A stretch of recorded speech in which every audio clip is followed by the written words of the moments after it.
കാറ്റും മഴയും പുഴയിലെ ഒഴുക്കുമടക്കം പ്രതികൂല കാലാവസ്ഥ.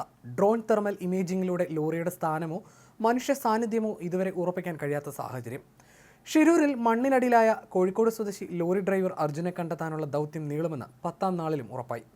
കാലാവസ്ഥ അനുകൂലമാകും വരെ കാത്തിരിക്കണമെന്ന് ഉത്തര കന്നഡ ജില്ലാ കളക്ടർ ലക്ഷ്മിപ്രിയ പറഞ്ഞു. നാവികർക്ക് സുരക്ഷിതമായി നദിയിൽ ഇറങ്ങാനുള്ള സാഹചര്യം ഉണ്ടാകണം.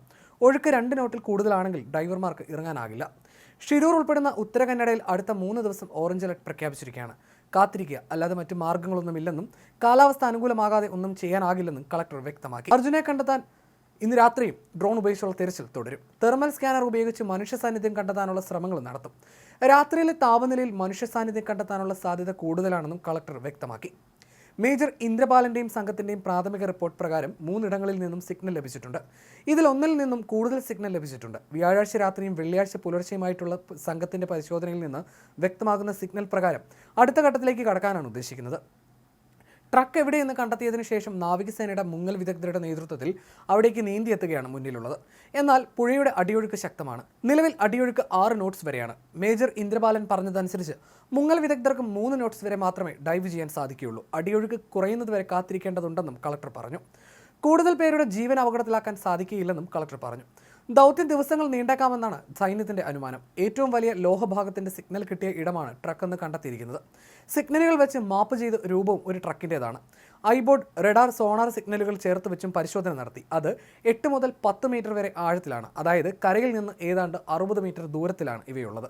അവിടെ താഴെ ഇറങ്ങി പരിശോധന നടത്തിയാൽ മാത്രമേ അത് എത്രത്തോളം മണ്ണിൽ പുതഞ്ഞിട്ടുണ്ടെന്ന് മനസ്സിലാകൂ. നിലവിലെ സാഹചര്യത്തിൽ ഡൈവിങ്ങിന് ഒരു സാധ്യതയുമില്ലെന്നും സൈന്യം വ്യക്തമാക്കുന്നു. 3ാം സ്പോട്ടിൽ അർജുന്റെ ലോറി ഉണ്ടാകാം എന്നാണ് കരുതുന്നത്. ഇവിടെ തിരച്ചിൽ ശക്തമാക്കുമെന്ന് തിരച്ചിലിന് നേതൃത്വം നൽകുന്ന retired major general M Indrapalan പറഞ്ഞു. അർജുൻ ലോറിയുടെ ക്യാബിനകത്തുണ്ടെന്ന് ഉറപ്പില്ല. ഇതുവരെയും ലോറിക്കുള്ളിൽ മനുഷ്യ സാന്നിധ്യം കണ്ടെത്തിയിട്ടില്ലെന്നും ദൗത്യസംഘം വാർത്താ സമ്മേളനത്തിൽ പറഞ്ഞിരുന്നു. ഗംഗാവാലി പുഴയിൽ അടിയൊഴുക്ക് ശക്തമായത് രക്ഷാപ്രവർത്തനത്തിന് വെല്ലുവിളിയാണ്. ലോറിക്കടുത്തേക്ക് കടക്കാൻ ഡൈവേഴ്സിന് പറ്റാത്ത അവസ്ഥയാണ്. 3 നോട്ട്സ് വരെയാണ് നാവികസേന ഡൈവർമാർക്ക് മുങ്ങിത്തപ്പാൻ പറ്റുക.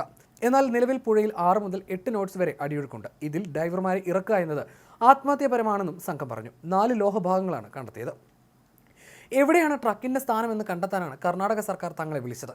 4 ഇടങ്ങളിൽ സിഗ്നൽ ലഭിച്ചു. റോഡിന്റെ സുരക്ഷാ കവചം, ടവർ, അർജുന്റെ ലോറി, ടാങ്കിന്റെ ക്യാബിൻ എന്നിവയാണ് കാണാതായിട്ടുള്ളത്. ഇവ 4ഉം വെള്ളത്തിലായിരിക്കാനാണ് സാധ്യതയെന്ന് മനസ്സിലാക്കി.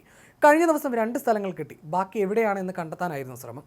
വെള്ളത്തിൽ വീണ്ടും തിരച്ചിൽ നടത്തിയപ്പോൾ 3ാമത്തെ സ്ഥലവും കിട്ടി. ഇതിൽ എവിടെയാണ് ട്രക്ക് എന്നത് ഏറ്റവും വലിയ പ്രശ്നമായിരുന്നുവെന്നും മേജർ ഇന്ദ്രപാലൻ പറഞ്ഞു. ഏറ്റവും അടിത്തട്ടിലാണ് 3ാം സ്പോട്ട് കിട്ടിയത്. അത് ട്രക്കാകാമെന്നാണ് ശക്തമായ ഊഹം. ട്രക്കിൽ വലിയ ഭാരമുണ്ടായിരുന്നു. നന്നായി കെട്ടിയിട്ടുണ്ടായിരുന്നു. ഇവ ലോറിയിൽ നിന്ന് ലോഡ് വേർപെട്ടോ ഇല്ലയോ എന്ന കാര്യത്തിൽ ഉച്ചവരെ ഉത്തരവുണ്ടായിരുന്നില്ല. ക്യാബിൻ തകർന്നിട്ടില്ല എന്നാണ് കരുതിയിരുന്നത്. എന്നാൽ ഇന്ന് ഉച്ചയ്ക്ക് ശേഷം ചില മരക്കഷ്ണങ്ങൾ കിട്ടി. ലോഡ് വെള്ളത്തിൽ പോയ ശേഷം കയറ് പൊട്ടി ലോഡ് വേർപെട്ടതാകാം. കുറച്ചു നേരം ലോറി ഒഴുകിയ ശേഷം പിന്നെ അടിത്തട്ടിലേക്ക് പോയി എന്നാണ് കരുതുന്നത്. രാത്രിയിൽ തിരച്ചിൽ നടത്തുന്നത് ഇത് ഉറപ്പുവരുത്താൻ വേണ്ടി കൂടിയാണ്. എന്തെങ്കിലും ചെറിയ സൂചനകൾ ലഭിച്ചേക്കാം. അർജുന്റെ ശരീരം അവിടെ ഉണ്ടെങ്കിൽ അതെങ്ങനെ എടുക്കണമെന്നത് ഭരണകൂടത്തിന്റെ കയ്യിലാണ്. മഴ ശക്തമാണ്. നാവികസേനയുടെ മുങ്ങൽ വിദഗ്ധരുടെ ഡിസൈൻഡ് കപ്പാസിറ്റി 2 നോട്ട്സാണ്. ജീവൻ രക്ഷിക്കാൻ വേണ്ടി 3 നോട്ട്സ് വരെ ചെയ്യും. 6 ഓ 7 നോട്ട്സിൽ ചെയ്യുക എന്ന് വെച്ചാൽ അത് ആത്മഹത്യാപരമായിരിക്കും. എന്നാൽ നാവികസേനയാണ് അക്കാര്യത്തിൽ കൂടുതൽ കാര്യങ്ങൾ പറയേണ്ടതെന്നും അദ്ദേഹം പറഞ്ഞു.